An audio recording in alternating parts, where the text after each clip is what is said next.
नमस्कार। आप रिपब्लिक भारत का ये डिजिटल प्लेटफॉर्म देख रहे हैं जिसमें हम आपके बारे में बात करते हैं, क्योंकि हर किसी की हेल्थ बड़ी इम्पोर्टेंट है। हम सब बात करते हैं कि हम सब बहुत हेल्दी रहे। ये हेल्दी रहेंगे कैसे? ये हेल्थ एक सिर्फ शब्द बनकर हमारी जिंदगी में क्या रह गया है? इसी पर बात करने के लिए आज हमारे साथ सीनियर कैंसर सर्जन जुड़ चुके हैं, डॉक्टर अंशुमान कुमार सर। बहुत बहुत स्वागत है। धन्यवाद। अच्छा डॉक्टर अंशुमान, आज बहुत सारे लोग ये सोच रहे होंगे कि हम बात क्या करने जा रहे हैं, ये तो श्वेता ने बताया ही नहीं। मैं बात कर रही हूँ हेल्थ की, लेकिन आप भाई कैंसर का नाम सुनते ही हर कोई डर जाता है।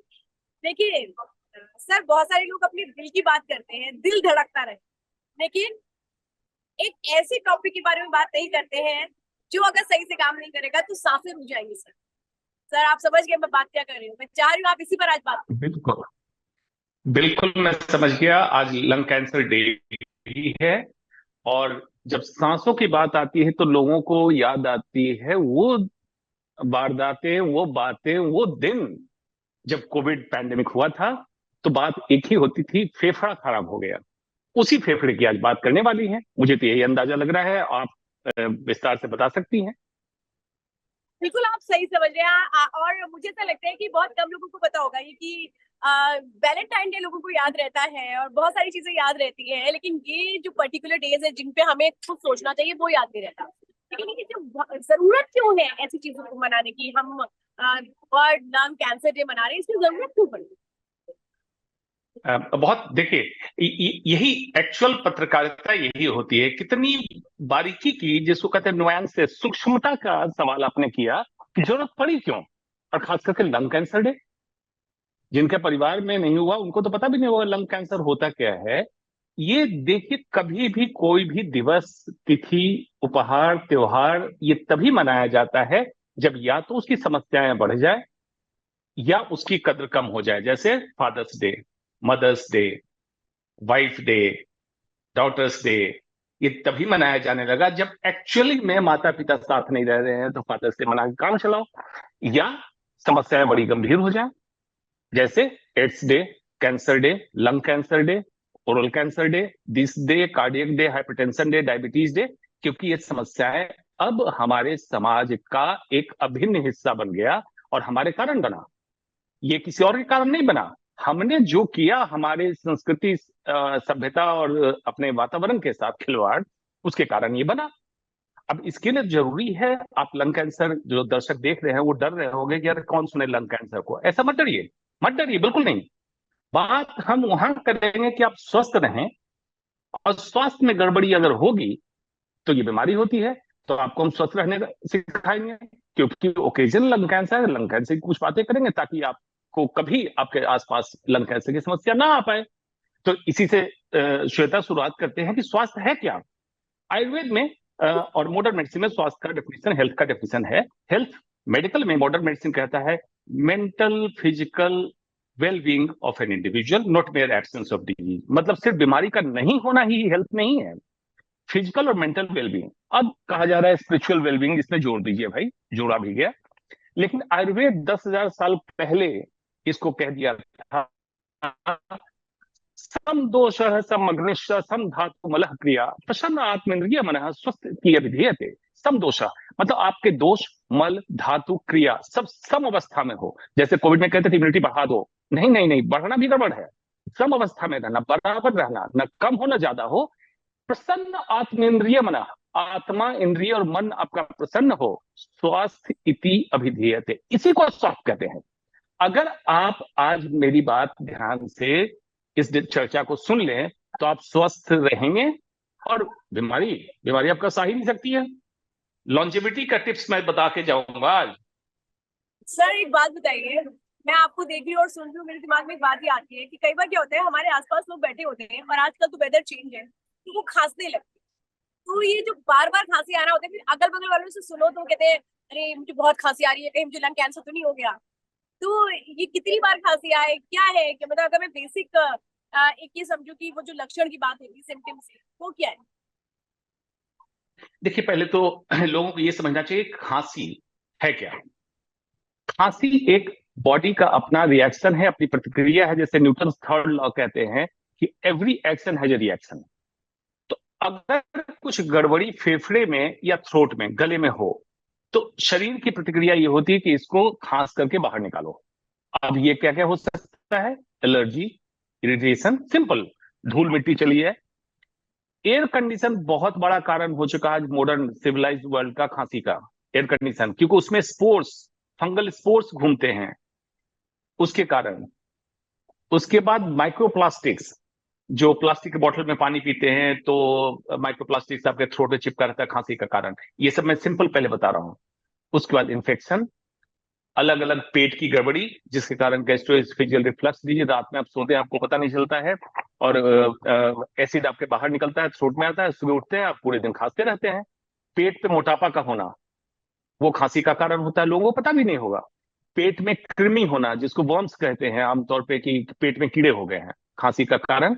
वहां से बढ़ते बढ़ते अगर आप पहुंचिएगा, निमोनिया और लंग कैंसर भी खांसी का कारण है। अब कैसे समझेंगे? इतनी सारी चीजें हो गई। इन्फेक्शन में हिंदुस्तान में सबसे कॉमन इन्फेक्शन जो खांसी का कारण है, ट्यूबरक्लोसिस और कैंसर।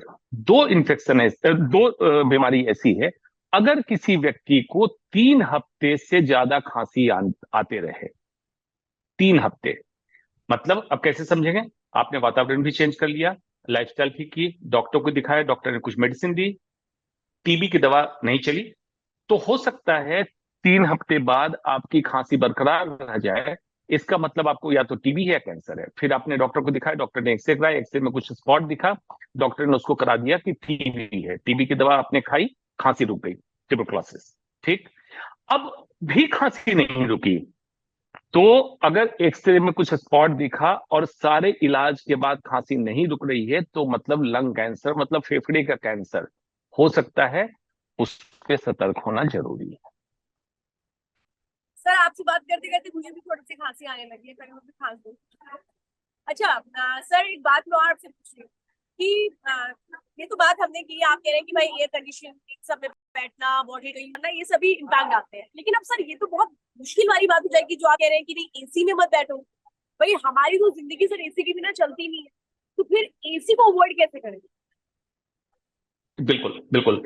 आ, कल मैं गांव में था, बहुत ह्यूमिडिटी थी, गर्मी थी, अच्छी खासी गर्मी थी, पेड़ के नीचे अच्छा लग रहा था। लेकिन ये बहुत प्रायोगिक उपचार नहीं है।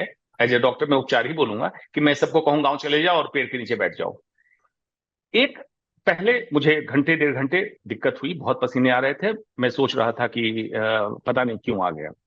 लेकिन 1.5 घंटे बाद मुझे लगा कि मैं कंफर्टेबल हो गया। शाम को मैंने रियलाइज किया कि प्रोबेबली हमने अपना माइलस्टोन बहुत ऊपर कर लिया है, कि एकदम कंफर्ट जोन के 0.2 मिलीमीटर डेविएशन से ऊपर नहीं जाना है। एयर कंडीशन का टेम्परेचर 18 से 20 ही रहे, इससे ऊपर नीचे हम नहीं चलेंगे, चाहे गाड़ी हो चाहे क्या हो। अब क्या है समाधान? समाधान ये है, एयर कंडीशन चाहिए, बहुत सारी हमारी मशीनरी है, कंप्यूटर है, अब तो रोबोटिक का जमाना आ गया, आर्टिफिशियल इंटेलिजेंस, सुपर कंप्यूटर का जमाना आ रहा है, जो एयर कंडीशन के बिना नहीं चल सकता है। आप उसमें बिल्कुल वर्क प्लेस पे एयर कंडीशन चलेगा, आपको करना पड़ेगा, करिए। लेकिन आपको 6 से 8 घंटे नेचर में, नेचुरल मतलब घर के खिड़की दरवाजे खुले हों, सुबह मॉर्निंग वॉक पे जाए, ऐसा करना होगा। आंकड़ा ये कहता है श्वेता, अमेरिका में 93% और यूके में 87% लोग इंडोर होते हैं, इंडोर, मतलब उनको सनलाइट और नेचुरल हवा का पता ही नहीं है होता क्या है। और ये तो हमारे यहाँ भी होने दूस- लगे ना सर। बिल्कुल, मॉडर्नाइजेशन और अनप्लान्ड अर्बनाइजेशन का साइड इफेक्ट, खामियाजा यही है कि लोग भूल चुके हैं कि नेचर मदर हमें सब कुछ फीड करती है, हमें उसके पास जाना पड़ेगा। कम से कम 1/3 समय उसको दो। मतलब ये नहीं है कि काम छोड़ दो, काम भी करो। कभी घर जा रहे हो, कभी मौसम अच्छा हो, खिड़की खोल के गाड़ी चला लो, एसी मत चलाओ। कभी सुबह जरा टहलने निकल जाओ, चिड़ियों की चहचहाट सुनो, बाग में जाओ, फ्रेश हो। ये सारी चीजें ठीक है। एक सवाल चल रहा होगा 10 लोगों के दिमाग में, सर दिल्ली में तो इतना वायु प्रदूषण है, क्या करें? तो दिल्ली, या तो दिल्ली छोड़ दो, और दिल्ली में रहोगे तो वायु प्रदूषण सुबह सबसे कम होता है, क्योंकि रात में टेम्परेचर डाउन होने के कारण मॉइस्चर सेटल होता है। सुबह की अगर ताजी हवा आप लेंगे तो आपका फेफड़ा कहेगा thank you, thank you. rather then आप मोबाइल पे जो स्क्रॉल करते रहते हैं सुबह उठ के फेसबुक व्हाट्सएप पे, उसको छोड़ने के वजह अपने पाँव का स्क्रॉलिंग जाके अपने कहीं गार्डन पार्क में बागीचे में जहां जो आपके पास है, जहां पेड़ पौधे हो और चिड़ियों की चहचहाट हो, करो और लंबी गहरी सांस लो। ये जरूरी है। शाम को उतना बेनिफिशियल नहीं है कि ऑलरेडी पोल्यूशन बिल्कुल क्लाइम चढ़ चुका होगा, और जब घर से निकलो तो खिड़की दरवाजे खोल के निकलो, ताकि जब लौटो तो घर फ्रेश आपका रहे।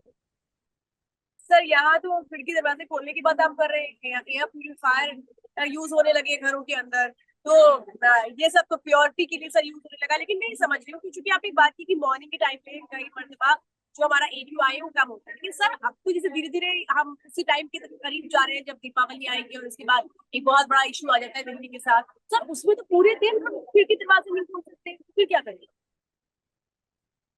बिल्कुल, देखो एयर एयर प्योरीफायर के काफी रिसर्च आ चुके हैं, खास करके इंडिया के लिए एयर प्योरीफायर बिल्कुल रिकमेंडेड नहीं है। उसका रीजन ये है कि एक, उसका मेंटेनेंस का जो रिकमेंडेशन है इंडिया में कोई नहीं कराता है। मैंने रैंडम ऑब्जर्वेशन कई लोगों से पूछ के देख लिया कि फिल्टर कितना फ्रिक्वेंटली आप चेंज करते हैं, कैसे करते हैं। अल्टीमेटली एयर प्योरीफायर से घर में पॉल्यूटेंट्स की मात्रा बढ़ी, रिसर्च दिखा रहा है, तो उसके चक्कर में मत पड़े। इससे बढ़िया है कि एयर प्योरीफायर प्लांट्स होते हैं, कई पौधे ऐसे हैं जो इंडोर आप लगा सकते हैं, उसको लगाएं, वो बेहतर है। जो आपने बात कही, पांचवा मौसम, पांचवा मौसम प्यार का एक गाना था, लेकिन वो प्यार वाला नहीं, पांचवा मौसम प्रदूषण का। और ये धीरे धीरे अपने परवान पे चढ़ता है, और दिवाली पर अली को फिर से बदनाम किया जाता है, और फिर से परवान उतरता है, फिर सरकार और राजनीति और इधर उधर ब्लेम गेम चलता है। मैंने सोशल मीडिया पे कई साल, 10-12 साल पहले 10 पॉइंट्स लिखे थे कि अगर उसको देख लो, अगर दिल्ली का प्रदूषण फिर हो जाए तो बताना। वो करने को तैयार नहीं है। क्यों? टैंकर में पैसे खर्च करके उसमें रिश्वतखोरी करना है, पब्लिक बीमार पड़े, प्राइवेट अस्पताल का पैसा बढ़ाना है, बिजनेस बढ़ाना है, स्कैम है। एयर पोल्यूशन नहीं, इसको एयर स्कैम कहो तो बेहतर होगा। अब ये बात सही है, जब प्रदूषण बढ़ जाएगा तो क्या करें? बिल्कुल ठीक बात है, उस समय आप बाहर के एयर को अंदर नहीं आने दे सकते हैं, ये गड़बड़ है। जिनके पास सुविधा है, जो अपने को बहुत हाई स्टेटस समझते हैं, मैं उनसे गुजारिश करूंगा, बीइंग ए कैंसर सर्जन मैं हर समय मना करता हूं सिगरेट बीड़ी ना पिएं, धुएं से दूर रहें। लेकिन दिल्ली में रहने के बाद मुझे शर्म आती है कहते हैं कि मैं कैसे कहूं कि रोज 20 सिगरेट दिल्ली वाले अक्टूबर नवंबर दिसंबर के महीने में पीते हैं। तो जो हाई स्टेटस के लोग हैं उनसे गुजारिश करूंगा हाथ जोड़ के, उसमें दिल्ली छोड़ के चले जाइए अगर आपके पास उपलब्धता हो। जो नहीं जा सकते हैं, वो सरकार बदल दीजिए, ऐसी सरकार लाइए जो कम से कम प्रदूषण तो ठीक करे। कम जो आपके सांस कहां से लाएंगे, हवा कहां से लाएंगे, पवन कहां से लाएंगे, वायु कहां से लाएंगे, ये तो चाहिए हमें। हमारी बेसिक नीड है, मास्लो नीड हायरार्की थियरी में बेसिक नीड है एयर, वाटर, फूड। अब ये कहां से हम लाएं? सर एक बात बताइए मुझे, क्योंकि आप तो कैंसर सर्जन है, मैं आपने जब प्रैक्टिस शुरू की होगी और आज की बात में अगर करूँ तो अब तब से अब में, क्योंकि आपके पास तो बहुत तरह के पेशेंट्स आते होंगे, मैं स्पेसिफिकली लंग कैंसर के पेशेंट्स की बात करूँ तो कितनी बढ़ चुकी? श्वेता, इन जनरल कैंसर के केसेस बढ़े हैं, इसमें कोई दो मत नहीं। पहले जब मेरे पास मरीज आते थे तो एक जनपद से एक मरीज आया, मुझे याद रहता था अलीगढ़ का मरीज है, एटा का मरीज है, मैनपुरी का मरीज है, झारखंड में कहीं से, बिहार में कहीं से, ऐसे याद रहता था। ये प्रैक्टिस मैंने शुरू की थी 2006 दिल्ली में, उसके पहले मैं अहमदाबाद था। उसके बाद आज मरीज जाते हैं, सर मेरे पड़ोसी का आपने इलाज किया था, या मेरे परिवार वालों का आपने इलाज किया था। तो क्या मैं इतना प्रसिद्ध हो गया, इतना पॉपुलर हुआ? नहीं, कैंसर बढ़ा। और मुझे मालूम है किस एरिया में कौन सा कैंसर बढ़ा है, उसके कारण भी क्या है, ये सब मालूम है। दूसरा क्या चेंज हुआ? लंग कैंसर पहले माना जाता था हिंदुस्तान में पुरुषों का कैंसर है। मेल्स स्मोकिंग ज्यादा करते थे और आउटडोर भी ज्यादा रहते थे, तो पुरुषों में ज्यादा होता था। इंडियन फीमेल, इंडियन फीमेल मतलब भारतीय महिला, इंडियन फीमेल लंग कैंसर अलग एंटिटी वर्ल्ड प्लेटफॉर्म पे डाल दिया गया। मतलब भारतीय महिलाओं में होने वाले लंग कैंसर, फेफड़े का कैंसर क्यों डाला गया मालूम? क्योंकि ऐसी महिलाएं जिन्होंने स्मोकिंग की ही नहीं है कभी, उनमें लंग कैंसर हो रहा है। और टोटल क्या आप कैंसर पैसिव का, स्मोकिंग की बात कर रहे हैं? नहीं नहीं नहीं, मैं आ रहा हूं उस पे, मैं आ रहा हूं उस पे। टोटल कैंसर का लगभग 6% लंग कैंसर हिंदुस्तान में होने लगा, इसकी तादाद बढ़ी। और अफसोस बस, लंग कैंसर के लगभग जो जो सारे कैंसर की मौत का कारण जो है, मौत की वजह जितनी है, उसमें 8% लंग कैंसर कंट्रीब्यूट कर रहा है। सोचो, 6% हो रहा है और मौत का कारण 8% लंग कैंसर है, मतलब डिले डायग्नोसिस। अब क्यों महिलाओं में बढ़ा? Number 1, air pollution. नंबर 2, अंगीठी, चूल्हे पे जो खाना बनता है, और खास करके क्लोज रसोई पे। पहले गांव में चूल्हे पे जब खाना बनता था तो खुले आंगन में खाना बनता था, धुआं निकल जाता था। आज छोटा घर या स्लम में जो लोग हैं वही चूल्हे पे खाना बना रहे हैं, वही लोग एलपीजी और पीएनजी पे खाना बनाते हैं। तो ये स्मोक चला गया। अब ये महिलाएं इनोसेंट बायस्टैंडर हैं पैसिव स्मोकिंग के। पुरुष घर आता है, सिगरेट लेके बैठ जाता है, बच्चों पे, गर्भवती महिलाओं पे, गर्भ में पल रहे बच्चों पे, और महिला उसकी पत्नी पे, इस पे स्मोकिंग का असर पड़ता है। ये फिर भी पैसिव स्मोकिंग का इंसिडेंस कम है। जो एयर पॉल्यूशन अंगीठी की बात मैंने कही, उसका बहुत ज्यादा है। अब जो सोच रही होंगी, अपार्टमेंट में रहने वाली महिलाएं सोच रही होंगी, अरे भैया हम तो नहीं है और हमारे हस्बैंड सिगरेट भी नहीं पीते हैं, हम तो बहुत बढ़िया है। मैडम, ग्रिलिंग जो करती है ना किचन बंद करके, और जो बारबेक्यू करती है सो कॉल्ड, खिड़की खोल दिया कीजिए उस समय। दो चीजें उसमें होती है जहरीली। नाइट्रोसामीन, जो आप चिकन कुक करती हैं उससे निकलता है जब कुक होता है। दूसरा टेफलॉन, आपने सुना होगा पीफॉस, पीफैस, ये उस पे टेफलॉन कोटिंग में है। ये जब निकलेगा, आप इनहेल करेंगे, ये लंग कैंसर का कारण बनेगा। खिड़की खोल दिया कीजिए, वेंटिलेट करके बहुत खाना सारे बनाइए। कई अपार्टमेंट्स, सर लोग आजकल अपार्टमेंट्स में रहते हैं, अपार्टमेंट्स में हर तरफ की खिड़की होती नहीं है, तो मतलब फिर ये कहाँ से खिड़की खोलती जाए? क्योंकि खाना तो बनेगा, खाने की बिना तो रह नहीं सकते, तो फिर क्या करें?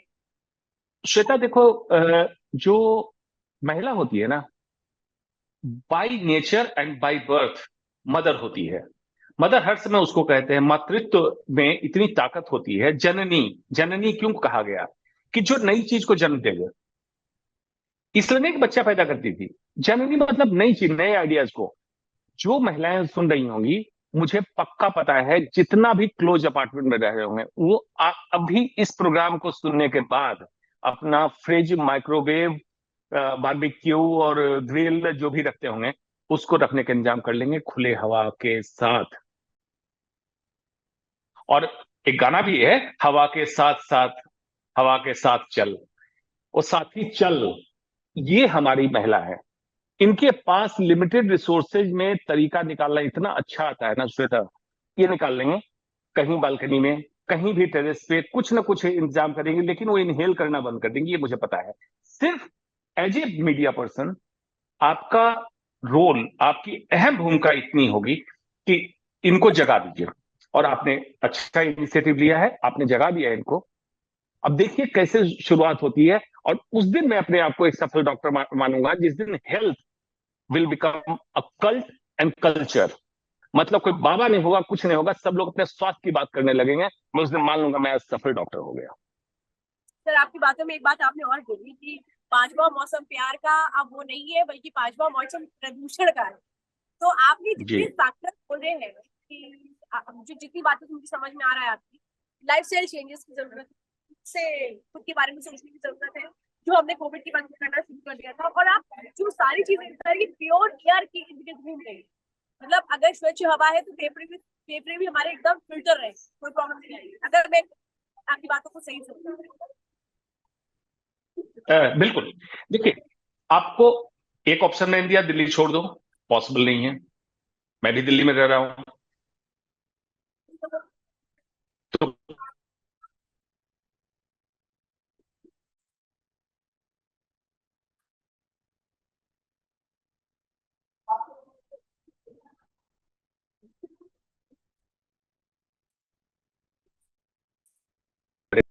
तो आपका डिफेंस सिस्टम इतना स्ट्रांग हो कि उसकी धज्जियां उड़ा दे। कैसे? उसके लिए मैं हर समय एक टिप्स देता हूं, एक मंत्र देता हूं। आप भी ध्यान से सुने, अपने मीडिया सहयोगी सहकारी को सबको ध्यान से सुनाएं। MMMS। एक बार फिर से बताइए सर। मेरा मंत्र हर समय होता है कि कैसे इनर डिफेंस को आप स्ट्रॉन्ग करेंगे। MMMS। MMS नहीं, MMS। अब इसका मतलब क्या है? फर्स्ट एम इज मील। क्या खाते हैं आप? पहला, क्या खाते हैं मतलब रॉ खाओ, रियल खाओ। मतलब रॉ मतलब एज इट इज खाओ, नेचर ने जो दिया है। गेहूं एज इट इज खाओ, रिफाइंड आटा मत खाओ। चावल एज इट इज खाओ, धान धान का दाल हंस खटा के। रिफाइंड चावल मत खाओ, रिफाइंड नमक मत खाओ, रिफाइंड तेल मत खाओ। रॉ, रियल खाओ। रियल मतलब processed food, ultra processed food मत खाओ। उसका कारण क्या है? मैं हर समय बोलता हूं। Doctor Robert H Lustig, very good doctor from America, paediatric endocrinologist, ultimate doctor. उसने एक मंत्र दिया, feed the gut, protect the liver, support the brain. उसने कहा अपने आंत में 30 ट्रिलियन से लेकर 70 ट्रिलियन तक बैक्टीरिया है, उसको खाने में फाइबर चाहिए। तो जब आप रॉ और रियल खाएंगे ना, तो बैक्टीरिया को फाइबर मिलेगा। अब बैक्टीरिया कहेगा थैंक यू। फिर protect the liver, glucose glycaemic index ऊपर मत होने दो। कैसे? फ्रूट जूस मत पियो, कोई भी स्वीट एंड ड्रिंक मत पियो, चाय दूध वाली मत पियो, जहर है। छोटी छोटी चीज बता रहा हूं, और विस्तार से हम करेंगे एमएमएस पे। Ultra process food no. बच्चों को लोग कहते हैं बच्चे नहीं मानते हैं, बच्चे नहीं मानते हैं, क्या बात कर रहे हो? मां मानती है, बाप मानता है, माँ बाप भी रियल नहीं है। जाओ बच्चे के सर पे हाथ फेरो, ऐसे रखो, सहला दो, बच्चा कभी नहीं मांगेगा तुमसे। जैसे अगर मान लो भगोने में दूध उबल रहा है, क्या करते हो? एक ठंडा पानी का फव्वारा डाल देते हो, या एक प्लेट उठा के रख देते हो। बच्चा वही है, उबल रहा है, उसकी एनर्जी कौन रही है, सहला दो, नहीं मांगेगा। कब खा, क्या खाते हो, कब खाते हो? ईटिंग विंडो बनाओ, खाने की खिड़की ऐसी बनाओ। इंसुलिन स्पाइक होता है जब भी हम कुछ खाना खाते हैं, तो इंसुलिन एक हार्मोन है, वो पीक मारता है, वही तुम्हारा मोटापा का कारण है। और अगर गड़बड़ होगा गट माइक्रोबायोम या इंसुलिन, तो तुम्हारा ब्रेन क्रेव करेगा, कहेगा और दो, कुछ दो, खाने को दो, ये दो, वो दो, दिस करो, दैट करो, तुम्हें स्मोकिंग की आदत लगेगी, भागने की आदत लगेगी, इधर जाओ उधर जाओ। हेडोनिस्टिक ईटिंग मतलब तुम्हें कुछ नहीं समझ में आएगा, बार बार फ्रिज खोलोगे। कब खाओ, क्या खाओ, कब खाओ, कैसे खाओ? चबा के खाओ, प्रॉपर। 32 दांत किस लिए दिया गया? कम से कम 32 बार चबाओ। जल्दी क्या है भाई? फास्ट फूड पे लोग क्यों गए? कि फाइबरलेस होता है, जल्दी खा लो। जल्दी क्या है भाई? तुम्हें क्या ऐसी जल्दी है? 24 घंटे में क्या ऐसी जल्दी है? 8 घंटे सो, और पूरे खाने को सर हर डेढ़ किसी घंटे को खाने। जल्दी है पैसा कमाने की, आप समझिए इस बात। हर किसी को क्या? जल्दी है पैसा, हर किसी को जल्दी है पैसा कमाने की, और लेकिन बहुत जल्दी बड़ा हो जाने की। लेकिन श्वेता, वो पैसा फिर कमा देंगे अस्पताल में वेंटिलेटर पे जाके। Exactly. इनको पता नहीं। मैं उस शमशान में खड़ा होता हूं रोज, जहां हर रोज जीवन और मौत के बीच लड़ रहे होते, इसलिए मैं ये बातें कर पा रहा हूं। मुझे मालूम है सच्चाई जिंदगी की क्या है। सर अच्छा एक बात चलो, मैं यही समझना यही चाहती हूँ, बहुत सारी बातों को आपने बताया, जिसमें आपने फूडिंग हैबिट भी बताई, बहुत सारी चीजें। इसको लंग कैसे प्योरीफाई करता है, मतलब इन सब चीजों का कोरिलेशन लंग के साथ कैसे? बिल्कुल। मैं इसी को आगे बढ़ा रहा हूं कि किस तरह से इनर डिफेंस को स्ट्रांग करोगे ताकि लंग स्ट्रांग हो जाए, अगर अटैक हो भी जाए आपके ऊपर तो ठीक हो जाए। अब सेकेंड एम क्या है? मूवमेंट। फर्स्ट एम मील, सेकेंड एम मूवमेंट। मूवमेंट में क्या है? मैं एक फिलॉसफी देता हूं, for flexibility, aerobic, resistance training and balancing. उसमें अगर योगा करते हैं, जिसमें प्राणायाम भी एक पार्ट है। महर्षि पतंजलि से पूछा कि गुरुजी योग क्या है? तो पतंजलि ने कहा, ये फर्जी वाला नहीं, ओरिजिनल महर्षि पतंजलि की बात कह रहा हूं। योग चित्त वृत्ति निरोध, चित्त की वृत्तियों का सदैव रुक जाना योग है। तो बोला कि कैसे? बोला कि यम नियम आसन प्राणायाम प्रातः धारणा ध्यान समाधि, इस पर चर्चा करेंगे बाद में।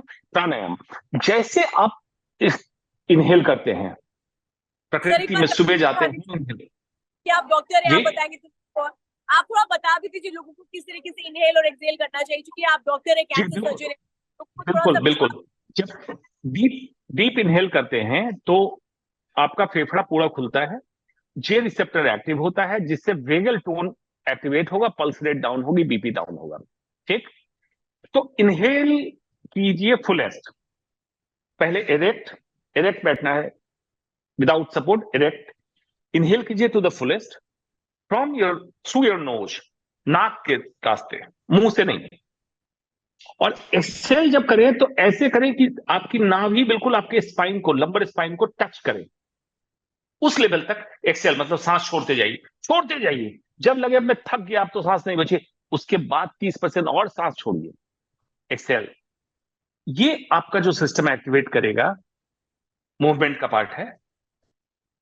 उसके बाद मसल, माइटोकॉन्ड्रिया, वॉक करें मेंटल पीस के लिए, एक्सरसाइज करें, मसल स्ट्रांग होगी, मसल स्ट्रांग हुई, mitochondria, mitochondria powerhouse of body है, जैसे माइटोकॉन्ड्रिया स्ट्रांग होगी आप यंग होने लगेंगे। Second M. Third M, mind stuff, stress में है, स्ट्रेस को निवारण करने के लिए स्मोकिंग कर लो, चाय पी लो, दिस कर लो, दैट कर लो, नहीं नहीं, mind stuff. And fourth M, fourth is S, sleep, 7 से 8 घंटे। अब 40 साल से नीचे कम से कम 7 घंटे की नींद, और 40 साल से ऊपर 8 घंटे की नींद, ये जरूरी है। एम एम एम एस, अगर ये करेंगे, इंटरनल डिफेंस मैकेनिज्म, जिसमें नेचुरल किलर से मैक्रोफेज, ये सारा नॉन स्पेसिफिक लंग में पहुंच जाएगा।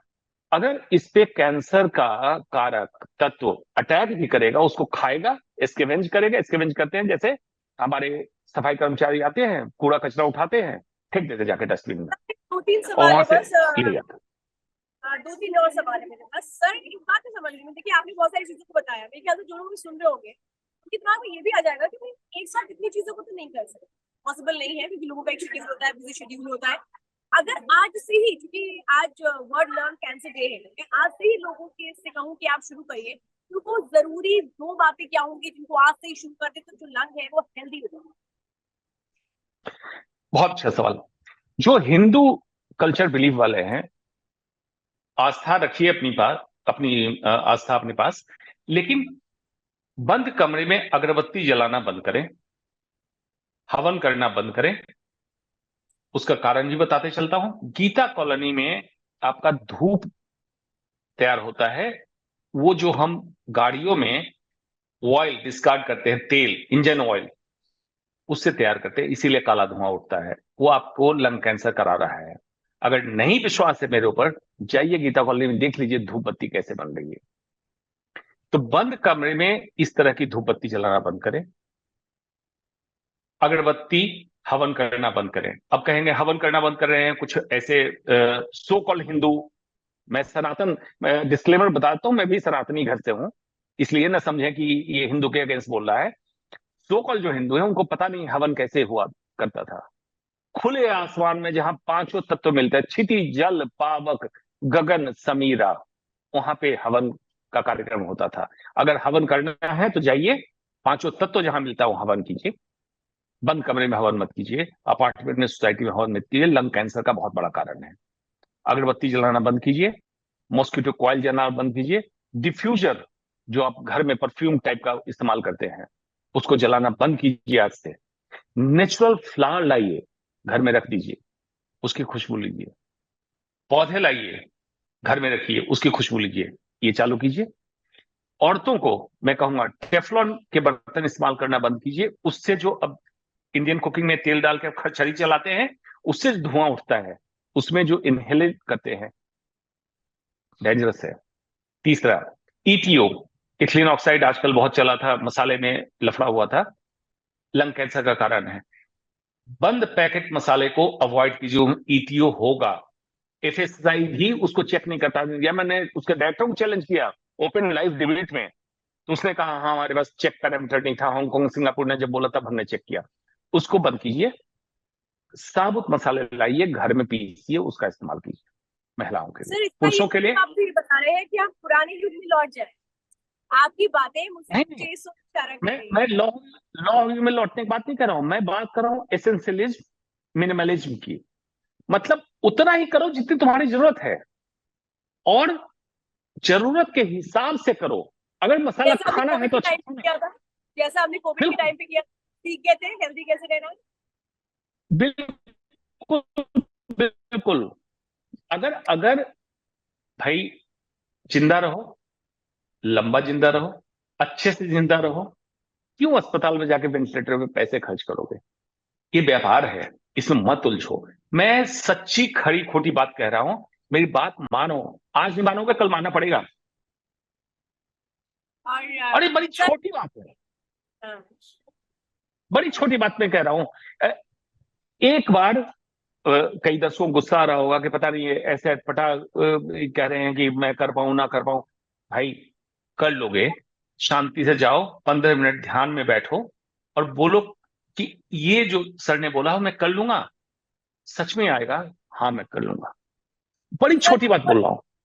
वो आखिरी टिप क्या होती है आज की कि वर्ल्ड लंग कैंसर डे शब्द में भी नहीं आए, आपकी बिहेवियर में भी वो नजर आना चाहिए, रिफ्लेक्ट होना चाहिए, ताकि चेंजेस हो। यानी हम अगले साल जब आज बात कर रहे हो तो जो रेशियो वो कम हो जाए। तो बस ये है, क्या करें, टिप है वो क्या हो।